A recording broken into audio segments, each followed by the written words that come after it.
بسم اللہ الرحمن الرحیم، السلام علیکم friends, welcome to my channel Shazab Khan Kasuria, اور آپ لوگوں کی خدمت میں حاضر ہوں شاذب خان کسوریا، اور ایک نئی سی ویڈیو لے کر آپ لوگوں کی خدمت میں حاضر ہوں۔ تمبنیل دیکھ کر آپ لوگوں کو پتہ تو چل گیا ہوگا، لیکن ابھی بھی میں آپ سے تھوڑی سی اس کے بارے میں بتا دوں کہ ایجپٹ جو جسے مصر کہا جاتا ہے، یہ ایک عرب کنٹری ہے، اور یہ بہت بڑا کام کرنے جا رہا ہے، کیونکہ یہ زیادہ تر صحرائی علاقے پر مشتمل ہے۔ یہ علاقہ سارا صحرائی علاقہ ہے، بہت کم یہاں پہ ایگریکلچر جو ہے علاقے ہیں، یہاں پہ زراعت کا علاقہ ہے، لیکن یہ اب ڈیزرٹس جو کہ صحرا ہیں ان کو کنورٹ کر رہے ہیں تاکہ زرعی زمین پیدا کی جائے۔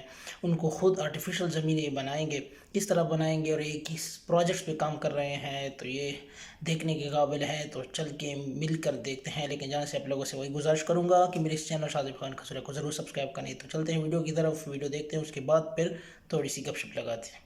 یہ ہے ایجپٹ، افریقہ کے نارتھ ایسٹ میں واقع دنیا کا سب سے بڑا عرب کنٹری، جو کہ بہت جلد پوری دنیا کو حیران کرنے والا ہے۔ ایجپٹ کوئی عام کنٹری نہیں ہے۔ It is the birth place of one of the oldest, most powerful and long-lasting civilizations on earth. Egypt ancient conspiracies اور mysteries کا گھر ہے، اور انہی mysteries میں سے ایک ایجپٹ کی جیوگرافی بھی ہے۔ اگر ہم ایجپٹ کا میپ دیکھیں تو یہ 4 لاکھ اسکوائر مائلز کا ٹوٹل ایریا بنتا ہے، جہاں پر 97% ایریا پر ڈیزرٹس ہیں، اور اسی لیے یہاں پر زندگی ہمیشہ سے ہی ایک چیلنج رہی ہے۔ ایون آج بھی 90% ایجپٹ بالکل خالی ہے۔ تو پھر اینشنٹ ایجپشنز یہاں پر اتنی پاورفل امپائرز بنانے میں کیسے کامیاب ہوئے؟ اس کا جواب ہے دا مائٹی نائل ریور۔ 4000 میل لمبا یہ دنیا کا سب سے بڑا دریا ہے۔ اس کے بغیر شاید ایجپشن سیویلائزیشن سروائیو ہی نہ کر پاتی۔ ایک کہاوت ہے کہ ایجپٹ نائل سے ہے اور نائل ایجپٹ سے۔ آج بھی ایجپٹ کی ساری پاپولیشن ادھر نارتھ میں اور اس دریائے نیل کے کنارے پر رہتی ہے، اور سب سے انٹرسٹنگ بات یہ ہے کہ ایجپٹ دنیا کا وہ اکیلا کنٹری ہے جس کا پاپولیشن پیٹرن اور دریائے نیل کا یہ روٹ رات کو بھی سیٹلائٹ سے کلیئرلی نظر آتا ہے۔ اسی ریور کی وجہ سے ایجپٹ سہارا ڈیزرٹ جیسے گرم ترین ریگستان میں گھرے ہونے کے باوجود ہمیشہ سے دنیا کا ایگریکلچرل ہب رہا ہے۔ رومن امپائر کی 30% ویٹ سپلائی ایجپٹ سے ہی آتی تھی۔ آج بھی یہ دریا ایجپٹ کی لائف لائن ہے۔ ایجپٹ کی 90% آبادی اسی دریا کے ساتھ رہتی ہے، جبکہ باقی صرف 10% پاپولیشن ادھر ریڈ سی کے ساتھ نیو ویلی، مطروح اور سینائی میں رہتی ہے۔ اور اس پاپولیشن پیٹرن کی وجہ بھی یہی ہے کہ ایجپٹ کی 80% ایگریکلچرل زمین اسی نائل ریور کے ساتھ ہے۔ اسی دریا کی وجہ سے ایجپٹ آج بھی پیاز، کھجور اور لہسن پیدا کرنے میں دنیا کے ٹاپ 5 کنٹریز میں آتا ہے۔ لیکن اب پرابلم یہ ہے کہ ایجپٹ کی پاپولیشن بہت تیزی سے بڑھ رہی ہے۔ 1920 سے 2020 کے بیچ ایجپٹ کی پاپولیشن 8 ٹائمز بڑھی تھی، اور آج 2024 میں ایجپٹ کی آبادی 11 کروڑ کراس کر چکی ہے، اور اسی لیے پاپولیشن کے لحاظ سے ایجپٹ سب سے بڑا عرب کنٹری ہے۔ 2050 تک ایجپٹ کی آبادی 16 کروڑ تک پہنچ جائے گی، اور اتنے زیادہ لوگوں کے لیے صرف 4% ایگریکلچرل زمین بہت کم ہے۔ اربنائزیشن کی وجہ سے ایجپٹ کی ایگریکلچرل زمین ہر 10 سال میں 2% کم ہوتی جا رہی ہے، اور اگر ایسے ہی چلتا رہا تو 2050 تک ایجپٹ ایک بہت زبردست فیمن کا شکار ہو جائے گا۔ اسی لیے ایجپٹ کے پاس اس پرابلم کا حل نکالنے کے لیے صرف 26 سال ہیں۔ آج بھی ایجپٹ کی 50% فوڈ سپلائی باہر سے امپورٹ ہو رہی ہے، اور یہ امپورٹس ایجپٹ کے جی ڈی پی پر بہت بڑا برڈن ہے۔ اسی کا توڑ کرنے کے لیے ایجپٹ دنیا کا سب سے بڑا آرٹیفیشل ریور بنا رہا ہے، جو اس 9000 اسکوائر کلومیٹر کے ریگستان کو ایگریکلچرل زمین میں ٹرانسفارم کر دے گا، اور ایجپٹ اس سے ملتا جلتا کام پہلے بھی کر چکا ہے۔ 2015 سے 2020 کے بیچ ایجپٹ نے 5000 اسکوائر کلومیٹرز کے ریگستان کو ایگریکلچرل زمین میں کنورٹ کیا تھا۔ 2021 میں پریزیڈنٹ السیسی نے یہ نیو ڈیلٹا پروجیکٹ اناؤنس کیا۔ اس پروجیکٹ میں نائل ریور کے ذریعے ایک آرٹیفیشل ریور بنایا جائے گا، جو کہ دنیا کا سب سے بڑا آرٹیفیشل ریور ہوگا۔ دریائے نیل اصل میں یوگانڈا میں لیک وکٹوریا سے شروع ہوتا ہے، اور نارتھ ایسٹ افریقہ کو کراس کرتے ہوئے میڈیٹرینین سی میں جا کر گرتا ہے۔ اب ہو یہ رہا ہے کہ اس نائل ریور سے ہی کھیتوں کو ایسے ایک برانچ کے ذریعے پانی پہنچایا جاتا ہے جسے روزیٹا برانچ کہتے ہیں۔ اب یہ سارا ویسٹ واٹر ہوتا ہے جو کھیتوں سے آتا ہے، اور یہی پانی بعد میں میڈیٹرینین سی میں جا کر گرتا تھا۔ تو اب ایجپٹ کر یہ رہا ہے کہ اسی برانچ کو میڈیٹرینین میں گرانے کے بجائے اسے ایک آرٹیفیشل ریور بنا رہا ہے۔ اس ریور کا روٹ کچھ ایسا ہے کہ یہ اس روزیٹا برانچ سے شروع ہوگا، اور میڈیٹرینین سی کی کوسٹ لائن کے ساتھ 50 کلومیٹر چلنے کے بعد